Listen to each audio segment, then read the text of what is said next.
abogado Pedro Cornejo, él es experto en derecho parlamentario. Justo lo invitamos hoy porque íbamos a hablar de la muerte cruzada y cae la muerte cruzada tempranito.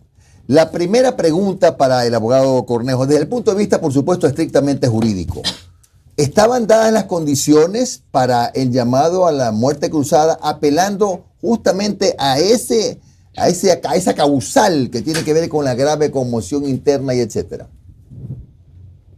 Muy buenos días, Jimmy. Gracias por la invitación a su programa.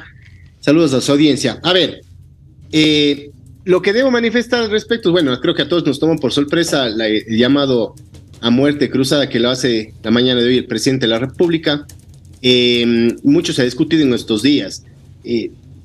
¿Cuáles son las causales o los elementos que deben configurar para que cada una de las causales que establece la Constitución y la ley se pueda configurar la muerte cruzada? Hay tres escenarios. El primero, que necesita un dictamen previo, es la rogación de funciones, que en este caso no fue aplicado y no corresponde. Uh-huh. Y los dos escenarios siguientes no requieren el dictamen de la Corte y pueden ser, digamos, a juicio del presidente, invocados para llamar a muerte cruzada. El uno es la obstrucción al Plan Nacional de Desarrollo, que en algún momento también se lo comentó. No creo que existan las condiciones para argumentar que hay una obstrucción de la Asamblea al Plan Nacional de Desarrollo, porque viendo un poco cómo se ha manejado la Asamblea y la dinámica, únicamente fue negada una de las leyes presentadas por el Ejecutivo, fue la Ley de Inversiones, pero la Ley de Desarrollo Económico en su momento pasó por el Ministerio de la Ley y la Ley de Transformación Digital se encuentra vigente, y la enmienda que se planteó para que el apoyo a las Fuerzas Armadas, a la Policía Nacional en tareas de seguridad se encuentra todavía en trámite. Por ese lado creo que no es configurable esa causal. Ahora, lo que ha aducido en el decreto el presidente es la grave crisis política y conmoción interna. Yo había hecho algunas consideraciones y desde mi punto de vista y punto de vista jurídico creería que al ser una causal compuesta, es decir, tiene que configurarse los dos elementos, no es el uno o el otro. Uh-huh. Entonces, aducir que la grave crisis política de alguna manera se configura porque la Asamblea Nacional supuestamente me ha obstruido y estamos en un proceso de juicio político, no creo que sea un elemento necesariamente uh-huh. que se pueda acomodar o sustentar este tema, porque a la final es un mecanismo legítimo y democrático, tal como lo es la muerte cruzada que lo ha hecho el presidente de la República.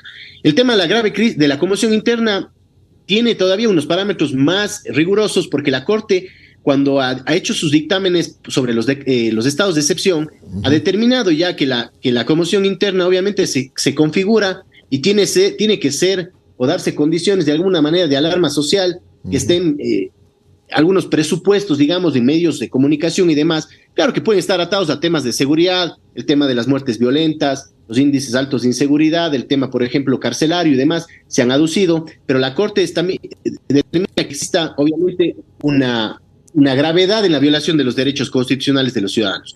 Entonces, creo que al configurarse las dos, habrá que leer a detalle un poco el contenido del decreto, uh-huh. pero creo yo que habrá que ver también en estas horas cuál es el pronunciamiento y qué es lo que va a hacer la Asamblea Nacional. Claro, bueno, la Asamblea Nacional, no sé, porque ya en este momento, en teoría, ya no existe. Está disuelta la Asamblea. Ojo, no estoy constituyéndome como juez, digo como periodista lo que veo. Lo que veo es que ya no hay Asamblea. Pero, ok, hay exasambleístas, por decirlo así, que van a presentar ante la Corte Constitucional un escrito, ¿cómo se llama ese? Una acción constitucional. Bueno, van a presentar una acción de inconstitucionalidad. No sé qué plazos hay, qué plazos tiene la Corte Constitucional para ver las dos cosas, ¿eh? Para revisar primero el decreto del presidente y luego la acción de constitucionalidad. Claro, ahora, ahí hay un problema. También puede configurarse, digamos, en la medida de este escenario, digamos, de alguna manera, los hechos consumados. Es decir, yo planteo la acción constitucional, efectivamente, sí, cualquiera esta fuere, pero más allá de que pueda tener algunos plazos, tiempos la Corte, el tema es si lo va a hacer de manera inmediata, es decir, porque la Corte lo primero que tiene que hacer es iniciar el trámite, sortear la causa, luego tiene que designarse un juez ponente y luego tiene que convocarse a audiencia. Entonces todo eso puede tomar algún tiempo y el problema es que dadas las circunstancias y la premura, puede ser que esto pase en el tiempo, se diluya y vaya perdiendo fuerza. Entonces el tema ahí yo veo es sí es un poco preocupante, digamos, y claro, lo que puede hacer la Asamblea Nacional se puede ver un poco reducido en este contexto. Más aún cuando la propia norma señala que dentro de los 7 días, una vez publicado en el registro oficial el decreto, tiene que hacerse una convocatoria a elecciones anticipadas dentro de los 90 días, dice la Constitución y la ley. Ahora. Perdón, doctor, pero dice algo así como podría, algo así, o podrá. No, es mandatorio, pero el problema que se genera es cómo interpretamos. Primero, si son elecciones presidenciales, hay primera y segunda vuelta. ¿Cómo entendemos eso? Porque hay una diferencia de tiempos entre la primera y la segunda vuelta. 45 Podría días, decirse que se convoca, que se hace un cronograma y que desafortunadamente no concuerda o no puede realizarse dentro de este periodo de tiempo y se podría extender más. Y en este caso, al no haber un contrapeso natural como es la Asamblea, tampoco habría quien dictamine que eso es adecuado o no. Entonces podría ser que se haga en 45 días o que se haga en más tiempo y eso puede dilatar un poco este proceso de llamamiento a elecciones. Porque al final este rato la potestad la tiene el CNE y no existe de alguna manera ese contrapeso y quien pueda fiscalizar o controlar las actuaciones que se realicen desde estas autoridades, tanto desde el Ejecutivo como desde la función electoral. Doctor, Omar Jaén le saluda. Buenos días, ¿cómo ha estado? Doctor, muy buenos días. O sea que si a la señora Tamaí, en la mayoría le dice, vámonos a elecciones en junio del 2024, ¿lo podrían hacer? En estricto derecho no, sí, pero lo que le digo es, digamos, pueden plantear un cronograma y ya hemos visto cómo han funcionado en otros tiempos. Toma su tiempo estructurar todo el proceso electoral, porque en este caso serían nuevas elecciones, tanto de asambleístas como las presidenciales. Y obviamente es para lo restante el periodo, ni siquiera es un periodo nuevo. Entonces, estamos hablando de algo más de 1 año y medio, más o menos, lo que podría ocasionar. Entonces, en estricto derecho tendrían que acatar lo que dice la Constitución y la ley, pero tengo mis dudas, digamos, de que los tiempos se puedan anclar a ese corto tiempo, porque usted sabe que todo el proceso es el llamamiento por un lado, es la inscripción de candidaturas, mandar a hacer papeletas y todo eso, y puede tomar un tiempo. Y me preocupa que por alguna circunstancia no se adecue a estos tiempos y pueda generar algunas interpretaciones estos tiempos. Algo rápido, dígame, doctor, ¿puede la Corte, vamos a ponernos un escenario figurado, la Corte no da la admisibilidad al decreto del presidente de la República? ¿Qué pasa en ese momento? Bajo ese escenario, inmediatamente, como no se suspenden, digamos, podrían, obviamente, haber otra instancia, digamos, si la Corte se pronuncia delante una acción de inconstitucionalidad que es directa, automáticamente pierde efecto el decreto y la Asamblea retorna a sus actividades legislativas. El tema aquí es determinar en cuánto tiempo se puede generar este hecho, si se plantea la acción, y habría que ver lo que usted me dice, cuál es la acción que se plantea. Lo que usted me dice es en el caso de la acción esta de inconstitucionalidad que plantean, correcto, los asambleístas. Pero ¿qué pasa si no califica la admisibilidad del decreto del presidente? ¿Qué puede pasar?